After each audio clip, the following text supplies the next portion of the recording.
முருகனை கூப்பிட்டு முறையிட்ட பேருக்கு முத்திய வினை தீருமே. உடல் பற்றிய பிணியாருமே வாழ்க்கை முற்றிலுமே நலம் பெற்று இனி துரமெத்த இன்பம் சேருமே.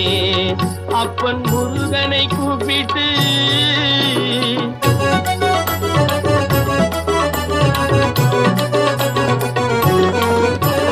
குமரனை கும்பிட்டு கொண்டாடுவோருக்கு குமரனை கும்பிட்டு கொண்டாடுவோருக்கு குறைகள் யாவும் போகுமே. அவர் குடும்பம் தழை போகுமே. குமரனை கும்பிட்டு கொண்டாடுவோருக்கு குறைகள் யாவும் போகுமே. அவர் குடும்பம் தழை போகுமே. சூர சமர வேலாயுதம் பக்க துணை கொண்டால் சகல பயம் நீங்குமே.